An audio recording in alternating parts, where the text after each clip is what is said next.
살면 갈 길 인도하시리. 주의 눈 내 일생을 지키시리. 늘 지키시리. 죽음의 골짜기로 주의 손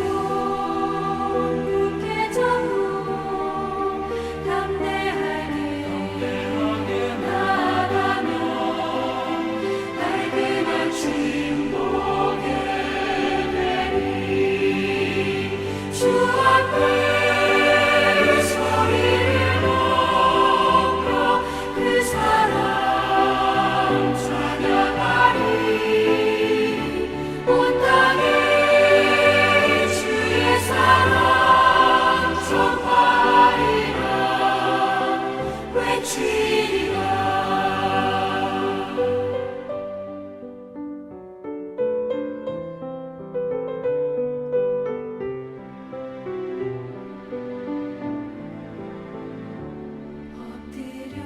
엎드려 기도하며 주님이 들으시니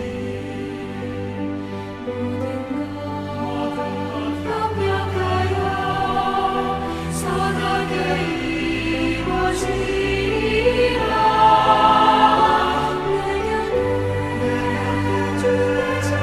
주 계시니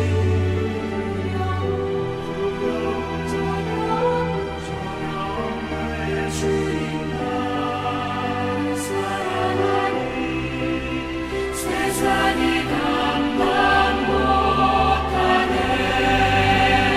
주 앞에 소리를 높여 그 사랑 찬양하리. 온 땅에 주의 사랑 전파하리라. 외치리라. 외치리라. 주 앞에 소리를 높여 그 사랑 찬양하리. 온 땅에 주의 사랑 전파하리라. 외치리 주의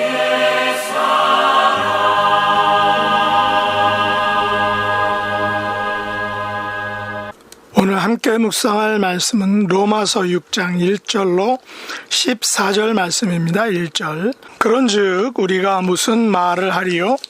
은혜를 더하게 하려고 죄에 거하겠느냐? 그럴 수 없느니라. 죄에 대하여 죽은 우리가 어찌 그 가운데 더 살리요? 무릇 그리스도 예수 합하여 세례를 받은 우리는 그의 죽으심과 합하여 세례를 받은 줄을 알지 못하느냐? 그러므로 우리가 그의 죽으심과 합하여 세례를 받음으로 그와 함께 장사되었으니 이는 아버지의 영광으로 말미암아 그리스도를 죽은 자 가운데에서 살리심과 같이 우리로 또한 그 새 생명 가운데서 행하게 하려 함이라. 만일 우리가 그의 죽으심과 같은 모양으로 연합한 자가 되었으면 또한 그의 부활과 같은 모양으로 연합한 자도 되리라. 우리가 알거니와 우리의 옛 사람이 예수와 함께 십자가에 못 박힌 것은 죄의 몸이 죽어 다시는 우리가 죄에게 종노릇하지 아니하려 함이니 이는 죽은 자가 죄에서 벗어나 의롭다 하심을 얻었음이라. 만일 우리가 그리스도와 함께 죽었으면 또한 그와 함께 살 줄을 믿노니 이는 그리스도께서 죽은 자 가운데에서 살아나셨음에 다시 죽지 아니하시고 사망이 다시 그를 주장하지 못할 줄을 알미로다. 그가 죽으심은 죄에 대하여 단번에 죽으심이요 그가 살아 계심은 하나님께 대하여 살아 계심이니 이와 같이 너희도 너희 자신을 죄에 대하여는 죽은 자요 그리스도 예수 안에서 하나님께 대하여는 살아있는 자로 여길지어다.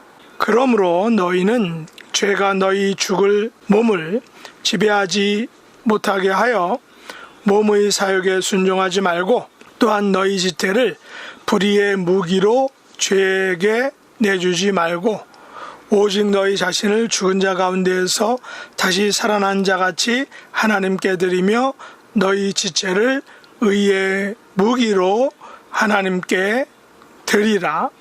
죄가 너희를 주장하지 못하리니 이는 너희가 법 아래 있지 아니하고 은혜 아래 있음이라. 아멘.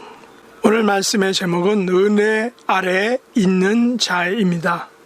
오늘 본문은 우리가 예수 그리스도와 합하였다라고 이렇게 말하고 있습니다. 3절에 보면 무릇 그리스도와 합하여 세례를 받은 우리는 그의 죽으심과 합하여 세례를 받는 줄을 알지 못하느냐라고 바울은 말하고 있습니다.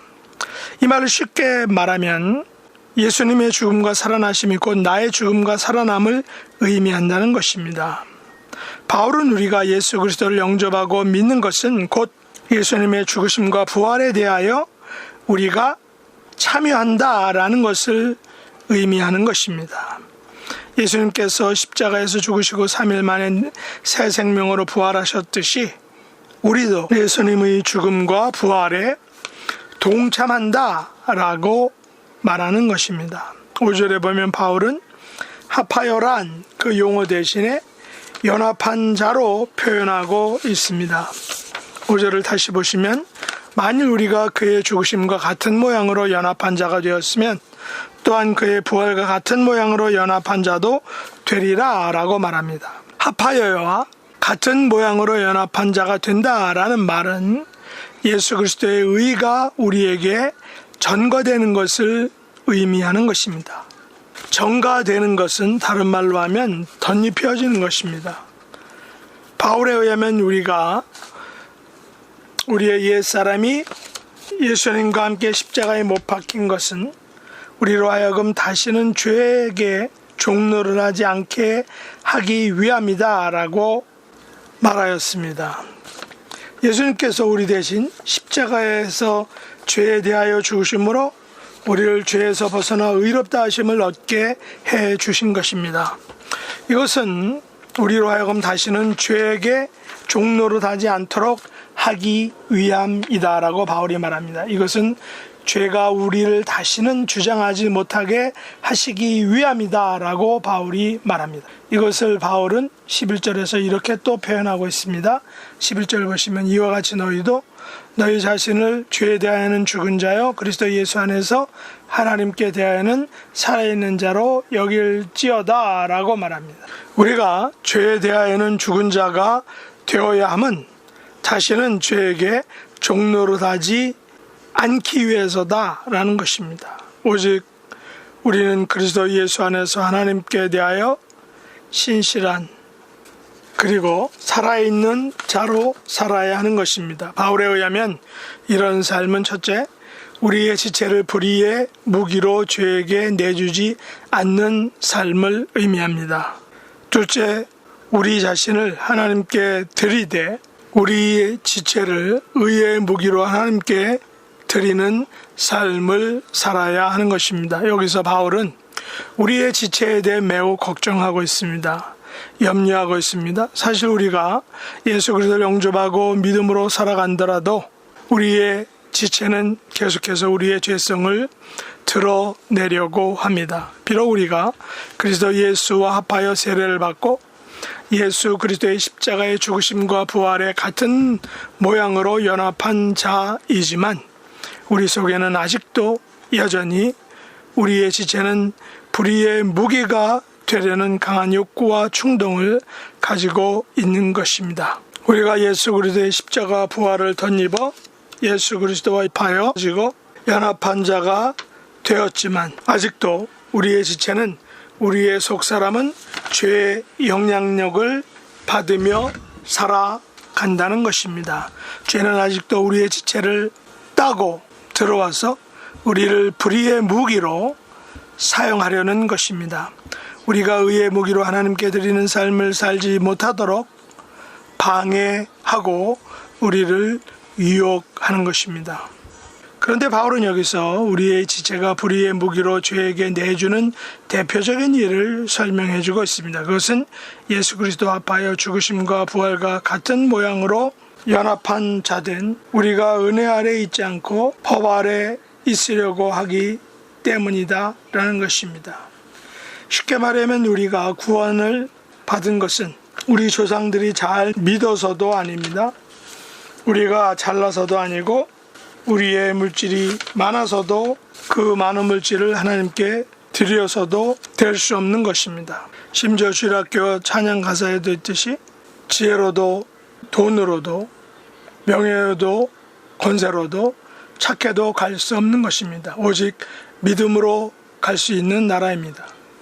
그래서 우리는 하나님 나라는 법으로가 아닌 은혜로 되는 나라임을 반드시 기억해야 합니다. 예수님께서 죄인인 우리를 대신해서 십자가에 달려 죽으시고 다시 살아나심으로 우리 대신 죄에 대하여 죽으심으로 심판받으시고 다시 살아나심으로 새롭게 되시고 동시에 우리를 새롭게 만들어 주시는 것입니다.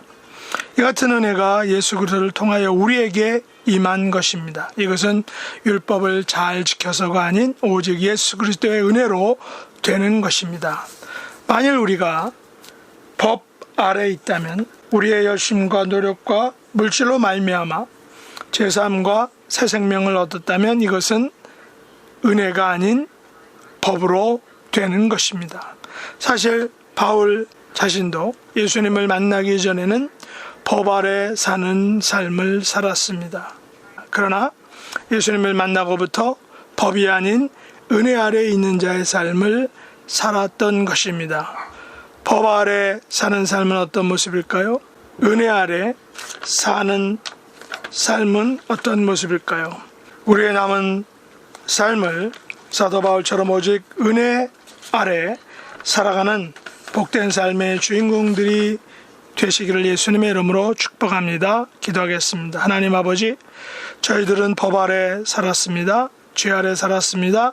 죽음과 사망을 향해 달려가고 있었습니다. 그런데 예수님께서 십자가에서 죽으시고 다시 부활하심으로 우리도 예수님을 믿음으로 은혜 아래 있는 자가 되게 하셨습니다. 죄와 사망에서 벗어나 의롭다 하심을 얻게 해주셨습니다. 감사합니다. 그러므로 남은 삶을 은혜 아래에 있는 자로 살아갈 수 있도록 축복해 주옵소서. 예수님의 이름으로 간절히 기도드립나이다. 아멘.